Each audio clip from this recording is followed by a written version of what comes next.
안녕하세요. 실버노마다이저입니다. 캠핑카로 호주 한 바퀴 돌기 2년여에 걸쳐서 드디어 마쳤습니다. 2021년 7개월 동안 서호주를 돌았고요. 2022년 올해 5개월 동안 동호주를 돌았어요. 그래서 호주 한 바퀴를 전체를 돌고 센트럴까지 완전히 돌았습니다. 1년 동안을 호주를 캠핑카를 타고 혼자 여행을 하면서 제가 여행 기간 동안에 이 경비를 기록한 목적이 있습니다. 그것은 바로 제가 황혼 이혼을 한 다음에 혼자가 되었잖아요. 그리고 난 다음에 렌트를 빌려서 살아야 되거나 아니면 집을 사거나, 하지만 제가 집을 사는 문제에 대해서는 전혀 관심이 없습니다. 저는 렌트를 해서 살기를 원하거든요. 그래서 렌트를 해서 제가 사는 경비하고, 그리고 이런 모터홈을 가지고 여행을 하면서 사는 경비와 비교를 했을 때 어느 쪽이 더 유리한가를 비교해보고 싶어서입니다. 이것은 전적으로 저의 개인적인 의견이며 저의 개인적인 비교입니다. 이 여행하는 동안에 모든 경비를 기록했는데, 저의 캠핑카는 포드 트랜짓 밴을 개조한 모터홈입니다. 그래서 솔라 패널이 있어서 모든 에너지를 제가 거의 다 자체 충당이 되고요.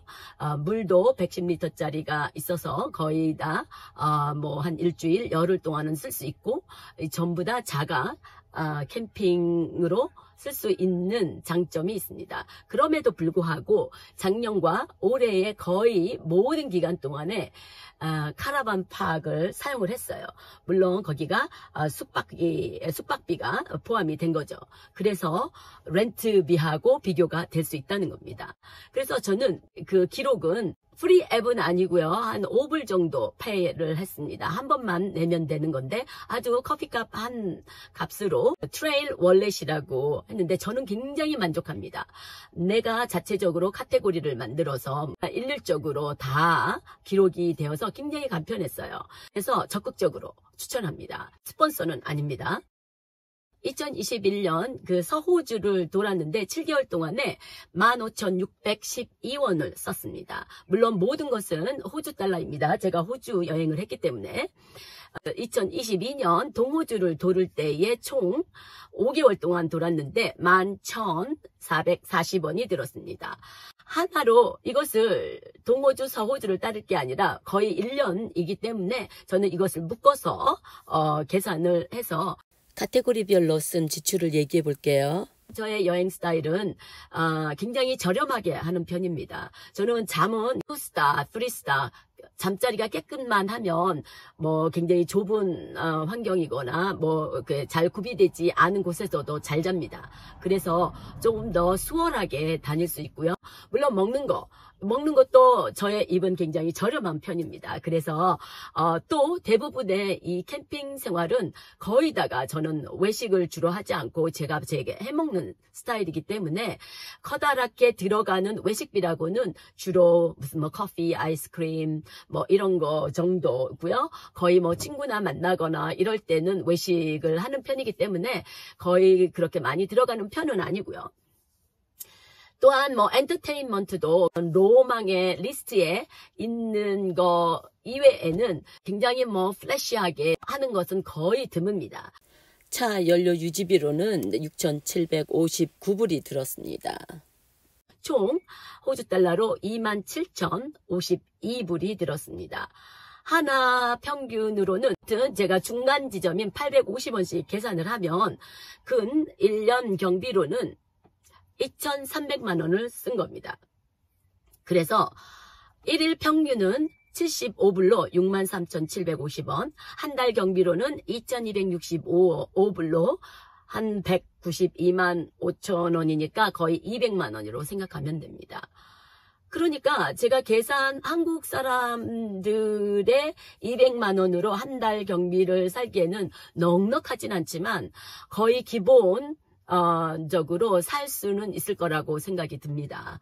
이제부터는 호주에서의 시드니, 멜번이면 거의 다 호주 시세라고 얘기를 해도 되니까 멜번 시세와 비교를 해보겠습니다. 멜번의 중하 정도의 오래된 유닛과 비교를 해보겠습니다. 왜냐하면 제가 이혼을 하고 난 다음에 혼자 살지만 그렇게 넉넉한 편이 아니기 때문에 렌트를 해서 사는 정도라고 하면 거의 이 수준일 것 같아서 이 중하 정도의 그 가격과 비교를 하는 게 맞다고 생각이 됩니다. 그래서 20, 30년 된 멜번의 2베드룸 유닛과 비교를 해보면 요즘 시세로는 350에서 370, 80 정도 내고요. 1주 단위입니다. 그리고 1베드룸은 한 300불 정도 해요. 그보다 내가 못하면 최하로 갈 수 있는 게 이제 쉐어하우스가 되겠죠. 젊은이들이 대학가 근처나 아니면은 뭐 20대 아이들이 집에서 나와가지고 대부분이 쉐어하우스에서 시작을 합니다. 나이 들어서는 별로 자기의 프라이버시가 있어서 그런지 선호하는 편은 아니지만 저희 둘째 딸이 쉐어하우스를 하고 있는데 거의 200에서 한 230 불 정도 주고 삽니다. 그러니까 제가 한 200불로 계산을 해서 비교를 해보면 제가 355일 동안 근 1년 동안에 들어간 숙박비가 6,565불이에요. 그거를 주당으로 따지면 130불 들어갔습니다. 그러니까 130불에 주당하고 렌트비에서 내는 거 최하 200불로 치고 순수하게 렌트비만 비교를 하자면 모톰을 가지고 돌아다니면서 사는 것이 훨씬 쌉니다. 플러스 여행을 하면서 내가 갖고 싶은 모든 내가 받는 땅은 나의 앞마당이고 뒷마당이고 모든 하늘은 저의 천장입니다. 이번 여행을 통해서 체험한 바 저는 앞으로도 쭉 아마도 이 모톰을 가지고 오랫동안의 풀타임 밴 라이프로 살게 될 것입니다. 물론 저는 세계 여행을 목표로 하고 있고 세계 여행에도 큰 차이가 없다고 봅니다. 왜냐하면 그 카테고리 내에서 차 유지비, 퓨얼 이런 값을 합하면 비행기 값, 그 이동 수단의 값이 나오고 그다음에 뭐 그로서리 뭐 이런 모든 경비는 여기서 들었던 거하고 비슷하게 들 거라고 생각이 듭니다. 다만 이것은 미국이나 유럽 뭐 이런 선진국 비교한 것이고요. 이보다 못한 후진국이나 개발도상국 이런 데는 훨씬 더 낫겠죠. 그리고 무슨 뭐 노르웨이, 북유럽 이런 데는 한국에서도 훨씬 더 경비가 많이 들어갑니다. 근데 거기는 이제 뭐 이런 격차로 해서 평균치로 따지면 세계 여행을 하는데도 별 무리가 없다고 생각이 듭니다. 한국 사람들의 여행 스타일은 되게 단기로 여행을 하는 것이고요.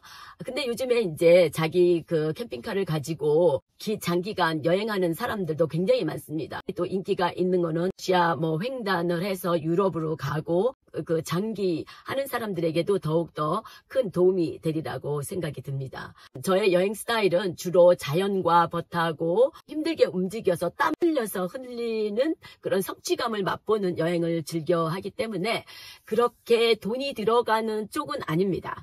제가 세계 여행을 꿈꾸면서 이것이 과연 현실이 될 수 있을지 안 될지는 몰랐는데 이번 경비를 렌트비와 비교했을 때 이게 현실로 가능할 것이라는 것을 확신했습니다. 이 호주에서 이 개조한 캠핑카는 다른 나라로 이송하지는 않을 겁니다. 왜냐하면 코로나 이후로 굉장히 많이 바뀐 가격 대비, 기간 대비 가져갈 이유가 없더라고요. 그래서 저는 이제 세계여행을 하면서 선진국에서는 주로 이렇게 중고를 사서 아주 간단하게 개조만 해서 다닐 예정이고요. 또 남미나 저개발 후진국 이런 데서는 아무래도 치안 유지 때문에 아마도 배낭 여행이 좀 더 쉽지 않을까 싶습니다. 에어비앤비나 아니면 호스텔 쪽으로 안전이 더 확보되는 쪽으로 여행을 할까 합니다. 그래서 일단 경비로는 그렇게 커다란 차이 없이 다닐 수 있다는 것만으로도 저의 세계 여행은 현실로 다가왔습니다. 조금이나마 도움이 됐기를 원했고 이 영상이 즐거우시고 도움이 되셨다면 구독과 좋아요 부탁드립니다. 그러면 다음 영상에서 다시 뵐게요. 그럼 그때까지 안녕히 계세요. 바이바이.